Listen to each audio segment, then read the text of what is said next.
pasada recuerdo que habíamos predicado y una de las cosas que habían hablado a favor de lo que Jesús hacía eran las obras que Jesús hacía, ¿verdad? Pero habíamos recordado que el libro de Juan que hemos estado estudiando durante todo este tiempo nos dice en su capítulo 20 que todas estas cosas habían ocurrido, ¿para qué? Para que creyeran que Jesús era Dios, que era el Hijo de Dios, el Dios mismo. Y este es el objetivo de lo que vamos a hacer hoy. Lo que pueden ustedes ver hoy acá, yo siempre digo, maravíllense de las cosas que Dios hace, pero busquen a Dios que hace las cosas. O sea, no se queden, ay, ¿qué lo que hizo Dios? Algunos lo conocen ya, porque esto lo hemos hablado en otras ocasiones, pero nunca había hecho la presentación o sea, lo hice 5 años atrás, en la otra iglesia donde me congregaba, y lo estamos haciendo de nuevo 5 años después desde aquí. Y tiene que ver con Grace, todos conocen a mi hija Grace. Grace realmente se llama Grace Elizabeth, y ahí están los dos significados de su nombre, ¿no? Y tiene que ver con lo que pasó en su vida también. De hecho, el nombre lo escogimos antes de que pasara esto. O sea, Dios nos estaba guiando a través del nombre de Grace de las cosas que él podía hacer. Nosotros no esperábamos tener más hijos, pero hubo un impasse ahí, un tiempo entre, ¿eh? ¿Qué dijiste? Entre un anticonceptivo y otro, y Dios usó el medio. Entonces ahí vino el tercero de la familia, y bueno, todo iba bien hasta el tercer trimestre del embarazo. Todo iba bien, teníamos nuestras consultas, todo sin problema. Dame el next slide. Hasta que en el tercer trimestre, esta es una imagen de cuando supimos de Grace por ultrasonido, cuando le mostramos a los niños que iban a tener un hermano o hermana, no sabíamos lo que venía todavía. Y como cada uno de nosotros, la palabra nos enseña en Isaías, al igual que se lo dijo Jeremías, que Dios nos escogió desde el vientre, de las entrañas de nuestras madres, y que su nombre, el nombre de cada uno de nosotros, lo tuvo en su memoria, ¿no? Dame el next slide. So, aquí una imagen llamada de Grace, ya más chiquitita todavía. Grace, that's your. Dame el otro. Ok, bueno, ¿qué pasó en el tercer trimestre del embarazo? Yo recuerdo ese día, llegamos ahí al hospital, estábamos en el Jackson, y aquel ultrasonido demoró demasiado. Demasiado. Aquí hay algunos médicos que podemos. Y yo, siendo médico, me llamaba la atención que el hombre hacía énfasis, hasta que, bueno, nos pidió ya que terminó el ultrasonido y que saliéramos, y que iba a llamar al doctor y que querían hablar con nosotros. Bueno, lo que estaba pasando en el ultrasonido era que lo que está descrito básicamente en este cuadro acá era que la niña tenía un estrechamiento en el duodeno, o sea, estaba cerrado debajo del estómago, y esto hacía que el estómago se viera muy grande. Esto es uno de los signos que se veían ahí. Entonces, la probabilidad de que esto fuera una cosa que se llama atresia duodenal, un cierre del duodeno, de forma que no pasara líquido para abajo, era muy alta. Pero eso no era incluso lo más preocupante. Lo más preocupante era que esto tenía aproximadamente un 70% de relación con otras malformaciones congénitas. Un 30% de probabilidad de que la niña trajera un síndrome de Down u otras cosas. Además, tenía un alto por ciento, que es lo que dice el párrafo este que está allá en esta área. Tenía un alto por ciento de una muerte fetal tardía. ¿Qué quiere decir esto? Que no llegara a término el embarazo. Indudablemente ustedes se imaginan cómo nos pusimos nosotros. A veces la ignorancia en conocimientos médicos te da tranquilidad, pero nosotros nos pusimos locos, porque tenemos conocimiento, no somos médicos y sabemos lo que esto acarrea. Y así estuvimos en esa angustia por un buen tiempo. O sea, nosotros no somos perfectos, nadie lo es. O sea, no piensa, ay, ellos pasaron ese proceso. No fue así. Tuvimos angustia, tuvimos tiempo de oración, hubo lágrimas, hubo preocupación, hubo tiempo donde no se compartió con la familia la información hasta que no angustiaran a los demás. Pero así avanzamos y así seguimos. Les voy a mostrar por aquí también, estaba diciendo que había una burbuja doble que les voy a explicar rápido ahorita en unos ultrasonidos que tenemos, y que esto era relacionado con una atresia duodenal y todo lo que ya les mencioné. Ok, este es el ultrasonido de Grace. Esto aquí debe estar más estrecho que esto. Imagínense el estómago, todos conocemos, los que han picado un puerco alguna vez saben que el estómago es una bolsa grande y lo que viene después son tubos finitos. En el caso de ella estaba al revés. Estaba todo muy dilatado, un poco hacia abajo, dame el otro.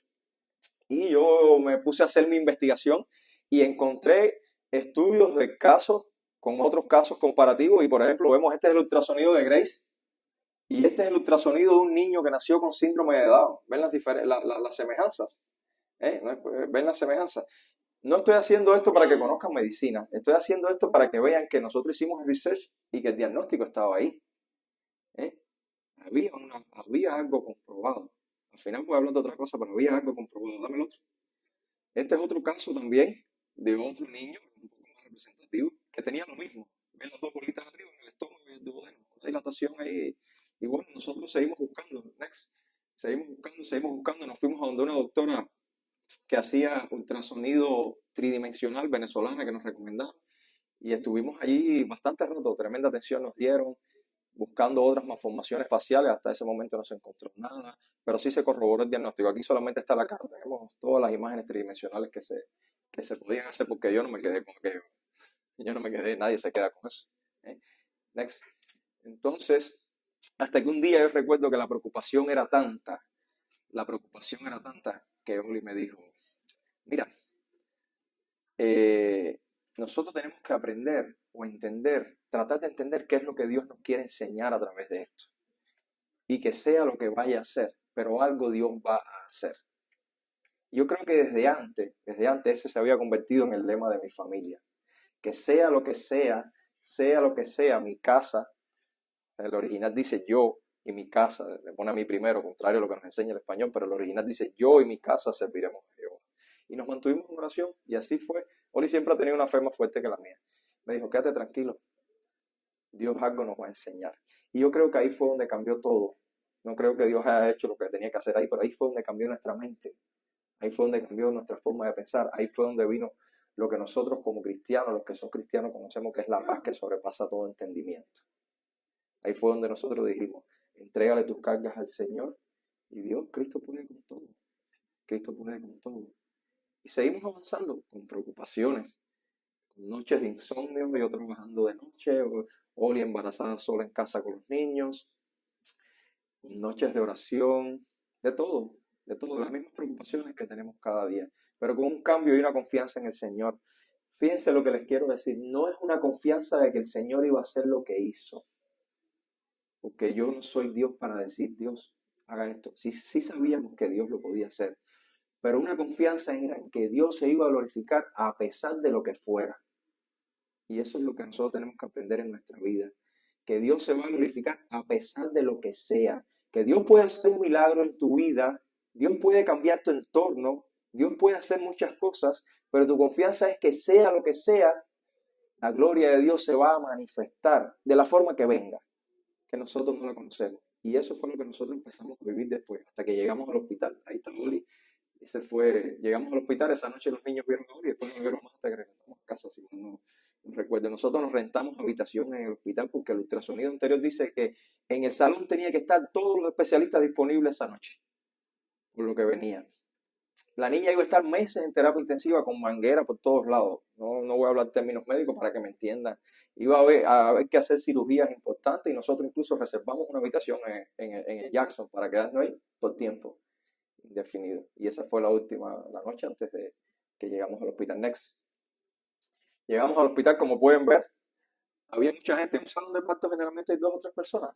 Por allá atrás hay gente, por acá hay gente, ahí viene Grey en camino. Ahí la habían sacado ya y estaban manipulándola y bueno, next.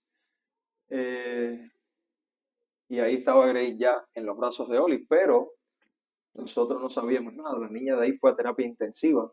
Los hijos son una herencia de parte de Jehová, el fruto del vientre es un galardón, Salmo 127. Siempre cogen poner a la bebé encima de la madre como algo protocolar, afección. Pero después, next, la llevan a terapia intensiva. Y en terapia intensiva me dice a mí, no, papá, venga, para que sepa dónde está. Cuando yo llego allá, veo una niña recién nacida, que es la mía, con manguera por la boca, por la nariz, por todos lados. Yo estoy acostumbrado a eso, pero no es simple, ¿no? Cuando llegamos allá empiezan a hacer los estudios, realmente había dilatación en el estómago. Aquí lo que están describiendo es la manguera que tenía, en la sonda nasogástrica hasta el estómago, todo ahí. Y nosotros mantuvimos la calma. Yo nunca quise que Oli fuera así. Y si Oli llega en ese momento, no sé, porque yo me asombré mucho cuando vi a Grace con toda esa pila de indumentaria, por decirlo así, encima. Next.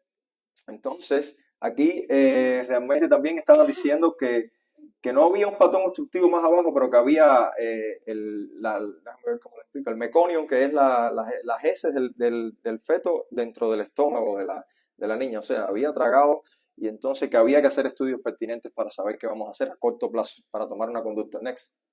Entonces, ellos estaban... Ok, bueno, ya está la hora de discharge.